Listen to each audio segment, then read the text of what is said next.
Just wondering if you put your credit cards in as quick on a dinner. Maybe.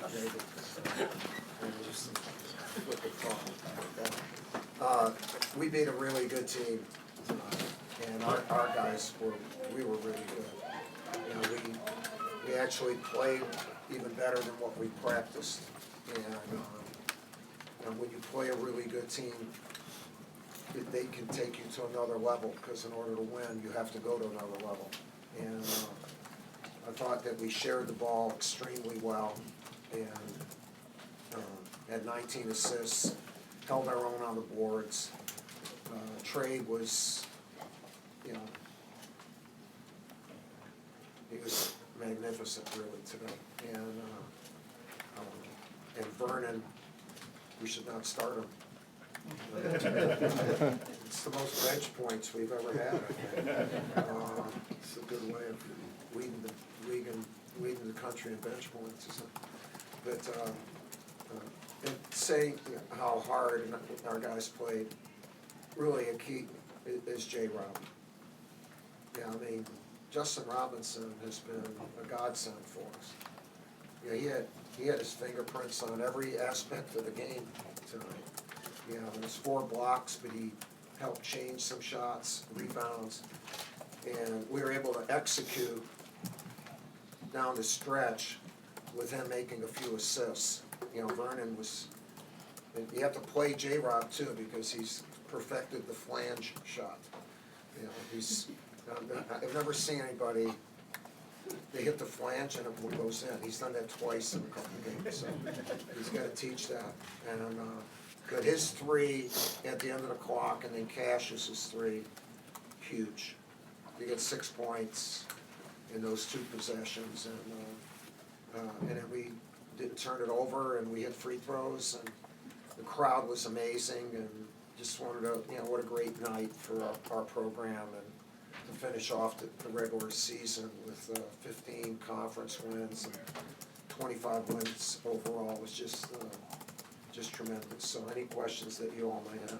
Mike, Carolina always gets transition points. They don't get any in the first half, only get 5 for the game. How are you able to shut that part of the game down? Well, you know, thank you for the question, because that's been the biggest point of emphasis in our practices, is to get back, even at the expense of not going to the offensive boards. And not to get back with your man, but just to get back in lanes.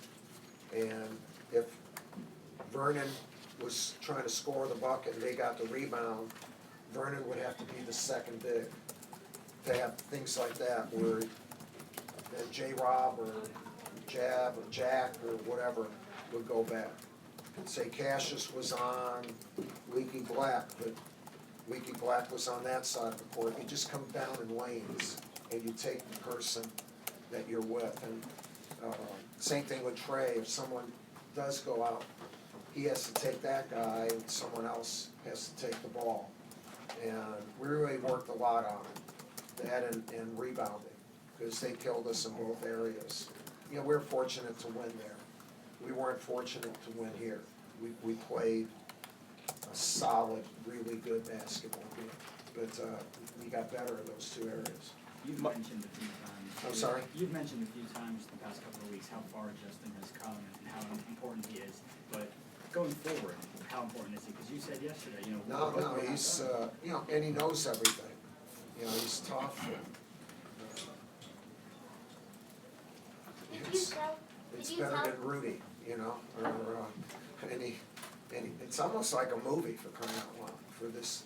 But he's been outstanding, and hopefully he can keep it going, because he's made us better. There's no question about it. Did you tell Justin Robinson that he was going to have a big part in tonight's game? You know, I did. Did you talk to him? Did Luke talk to you, or yes, you did? All right. How was he? Okay. Very good. Did he say thank you? Yes. All right. Just checking up. Just want to make sure all the boxes are checked. No, we did. You know, we started the 3 seniors, or grad. You know, with J-Rob grad, and really was our best start that we've had in a couple months. You know, because they were tough, and J-Rob knows that he's a big part of what we're doing going forward. Thanks, Emma. Going back to the Wake game, what was it about him that you started to feel comfortable giving him this much Well, responsibility? he's really turned it up in practice, you know, and not that he hasn't been a good practice player, but he you know, and my staff just said, you know, we gotta give him a shot. You know, and not to have that, you know, he's a walk-on. You know, now he's a good player. And so we need him. You know, we need him. And he can not only play at the 4, but he can play small at the 5. And because he can shoot, it stretches the defense. It's a huge story, it's just an amazing story. And so well deserving, you know, he's just such a special kid, yeah. With the ACC tournament coming to Greensboro for the first time in 5 years, how important is it to you that Greensboro remains part of the rotation? Yeah, well, I love Greensboro, you know, it's where I grew up, you know, a lot of amazing memories, you know, wins, amazing wins, tough losses, great games. You know, when I think of Greensboro, I think of the ACC and the magnificence of our conference. It's a showcase, and I'm not, you know, other venues have been good. I'm not sure any venue showcases our basketball for the ACC as well as Greensboro, because everyone who's there in the city itself, they embrace it. It's really like history, you know, they get it. They get it. It's not just current, there'll be a lot of talking about, remember in 1970, remember 86, I remember 86, just so, thank you for bringing it up, okay. Just my buddies. Wait a minute, I'm not done, this is a great story. That's okay, I'll get it. And that's where we won our first ACC championship. And I can remember beating Bobby Crimmins' team, you know, an amazing game, and hugging Johnny, you know, and that was our first ACC tournament championship. And so that's where it all, and we've won a number of them since then. I'm sorry. What was that moment like for you after the game tonight when you guys gave Antonio the game ball and you kind of seemed emotional about it? Yeah, you know, he's angelic. You interviewed him, you know, there's something very special about him. So Antonio has had brain tumors, okay? In last year, he's a heck of a player, and we're hoping that there is a cure for him. But last night, he was able to meet the students and became part of the brotherhood. But before going out on court, he and his dad and I, we were talking, and I said, you know, this has been a tough year for you. And he said, yes. I said, have you ever been afraid? Have you ever been really down? He said, yes.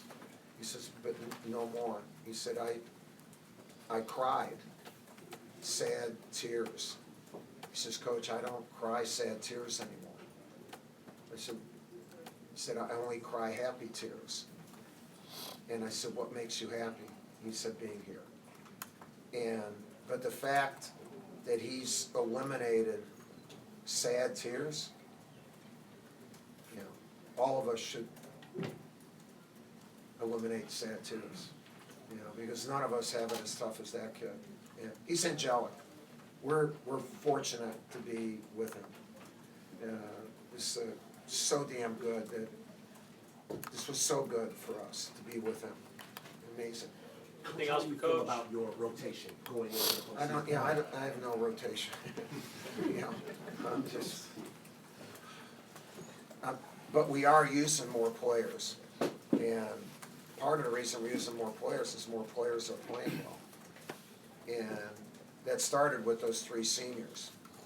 So Javin, Jack, and obviously J-Rod gave us good men, and because of their bulk with Baycott and Brooks, it's tough to get 4 perimeter guys in so we didn't have as much going on the perimeter.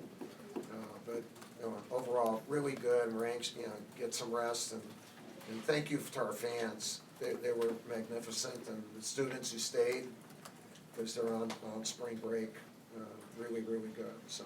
Okay? All right, thanks a lot.